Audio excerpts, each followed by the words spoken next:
લોકસભાની ચૂંટણીને ગણતરીના જ દિવસો બાકી છે અને આ ગણતરીના દિવસોમાં દરરોજ નિત નવી ગતિવિધિઓ થઈ રહી છે પોલિટિકલી. સૌથી મોટી વાત એ છે કે જનતા આખરે જનાદેશ કોને આપશે બસ એના પર જ બધાની નજર મંડાયેલી છે. લોકો વિચારો પણ એ જ રીતે કરી રહ્યા છે. ત્યારે આજે આપણે કેટલાક એવા લોકોની સાથે છીએ જેઓ પોતાના સ્વાસ્થ્ય પ્રત્યે એટલા જાગૃત છે તો દેશ પ્રત્યે અને દેશના શાસન પ્રત્યે કેટલા જાગૃત હશે તે પણ જાણીએ તેમની પાસેથી. અભી મતલબ અત્યારે આ પોલિટિકલી જે પણ ગતિવિધિઓ ચાલી રહી છે, ખાસ કરીને કોંગ્રેસે ચૂંટણી ઢંઢેરો કાઢી દીધો અને મહિલા અનામતની વાત કરી, પણ અત્યારે ગુજરાતમાં માત્ર એક જ મહિલાને ટિકિટ આપવામાં આવી છે. તો શું કહેવું અને કરવું બંનેમાં ડિફરન્સ દેખાય છે? લાગે છે મહિલા અનામતને લઈને કંઈ કરશે? લાગે છે કે મહિલાઓને કરવું જોઈએ અનામત માટે. જે એમને છે એમને ટિકિટો મળવી જોઈએ મહિલાઓને અત્યારે હાલમાં. આ સિવાય અત્યારે જે વચનોની લાગણી કરવામાં આવી છે, 72,000ની ન્યાય યોજના હોય કે પછી કોઈ બીજી, તો એ બધી યોજનાઓને લઈને શું લાગે છે કે પોલિટિકલી પક્ષ જે છે એ આપણને ફક્ત ઊંઠા ભણાવે છે કે આપણા માટે ખરેખર કંઈ કરવાના છે? કંઈ કહી ના શકાય કે હાલમાં જે કોંગ્રેસ જે અડધી વસ્તુ જે આપણને કહે છે હાલમાં એ લોકો કંઈ કરતા નથી. જે ભાજપનું છે એમના મોદી સાહેબે ખાસી વસ્તુ કરીને આપી છે. જે ગ્રાહકો જે બી છે આપણી જનતાઓને એમને ખાસી વસ્તુ એમને ફેસિલિટીઓ બી આપી છે. જે અત્યારે હાલમાં કંઈ બી કામ કરે છે બહુ સારા કામ કરી રહ્યા છે. એટલે જો દીખતા હે વો બિકતા એવી વાત છે. નરેન્દ્ર મોદીએ કામ કર્યું એવું જનતાને દેખાય છે. આપને શું લાગે છે? સારું દેખાય છે અને મોદી જ છે આ દેશ માટે. મોદી જ બેસ્ટ છે, બીજા કોઈ એના માટે કોઈ વિકલ્પ જ નથી. અને કોંગ્રેસની જો વાત કરીએ તો અત્યારે મહિલા અનામતને લઈને એમણે એક મુદ્દો મૂક્યો હતો ચૂંટણી ઢંઢેરામાં. 3-4 મુદ્દાઓ મેઇન જેના પર મહિલા અનામત પર પણ ભાર, પરંતુ તેમણે જ્યારે ટિકિટ આપી ગુજરાતમાં જ, તો હજુ સુધી માત્ર એક જ મહિલાને ટિકિટ આપવામાં આવી છે. એ હાથીના દાંત ચાવવાના અલગ ને બતાવવાના અલગ. એ કોંગ્રેસની પહેલેથી નીતિ રહી છે. તો ભાજપે પણ 6 મહિલાને જ ટિકિટ આપી છે હજુ, જો કે એમણે પણ અનામતની વાત કરી હતી. પણ એ બી આગળ વિચાર છે મહિલા માટે. આટલું લાવ્યા છે તો આગળ બી ઘણું બધું લાવશે. આ સિવાય આપનું શું માનવું છે? ખાસ કરીને કોંગ્રેસે ચૂંટણી ઢંઢેરામાં રોજગારીની વાત પણ કરી છે. 20 લાખ 22 લાખ જોબ આપવાની વાત કરી છે અને રોજગારીને લઈને નરેન્દ્ર મોદી પર પણ પ્રહાર કરવામાં આવે છે. તો શું રોજગારીને લઈને મુદ્દો બનાવે તો જનતા માનશે?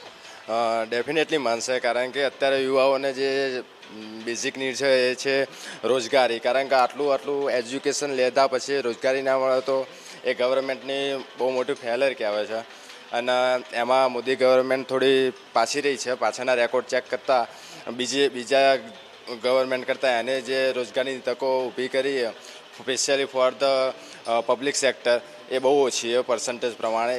તો આ મુદ્દો કોંગ્રેસ માટે બેનિફિટ રહી શકે છે. એટલે ગવર્મેન્ટ જોબની જ વાત કરી રહ્યા છો આપ? એક્ઝેક્ટલી, પબ્લિક સેક્ટર માટેની જે મેઇન જોબ અને રોજગારીની તકો એના માટે. તો શું બહાર જે એન્ટરપ્રિનરશિપ છે ને સ્ટાર્ટઅપ ઇન્ડિયાની જે વાત અહીં મુહિમ હતી એનો કોઈ અસર નથી દેખાતો? હા, સ્ટાર્ટઅપ ઇન્ડિયા એ મોદીમાં સર ગવર્મેન્ટ માટેનું એક બેસ્ટ એમને જે પગલું લીધેલું છે.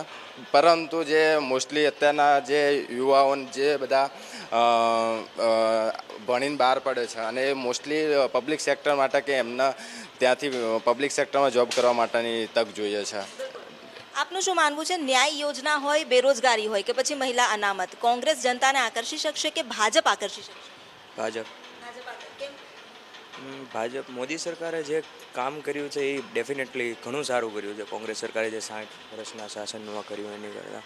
અને હું માનું છું ત્યાં સુધી જે પબ્લિક સેક્ટરને બાદ કરતાં જે પ્રાઇવેટ સેક્ટર છે ત્યાં રોજગારીની જે તકો ઊભી કરી છે સ્ટાર્ટઅપ ઇન્ડિયા દ્વારા, તો રોજગારીના મુદ્દે તો મને નથી લાગતું કે કોંગ્રેસ કાંઈ કરી શકે. હા, બેરોજગારીનો મુદ્દો હોય કે પછી ન્યાય યોજના હોય એને લઈને કોંગ્રેસ જનતાને આકર્ષી શકે એમ છે?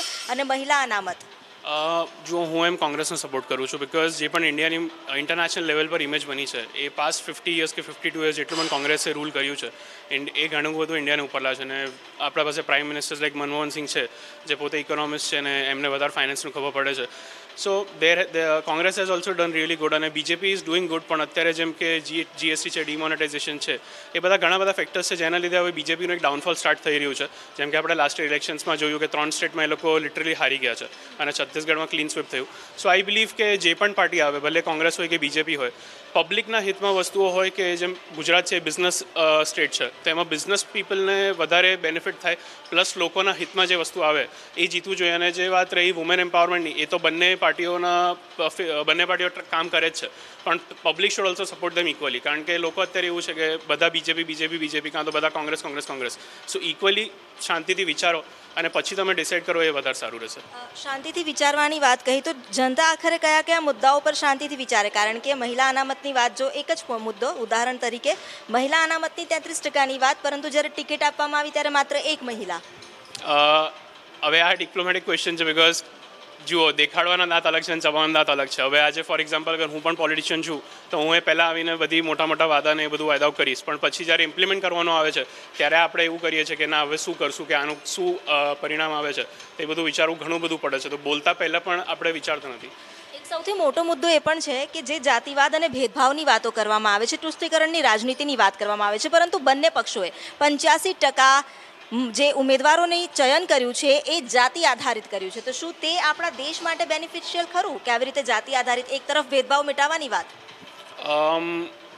પર્સનલી હું આના પર કમેન્ટ નહીં કરવા માંગુ, બિકોઝ આ બધાનું પર્સનલ છે, પણ હું એવું જ માનું છું કે જેમાં પબ્લિક ખુશ છે એમાં મારું પણ યોગદાન છે. બસ દેટ્સ ઇટ. આપનું શું માનવું છે કે ભેદભાવની આધારિત રાજનીતિ થઈ રહી છે?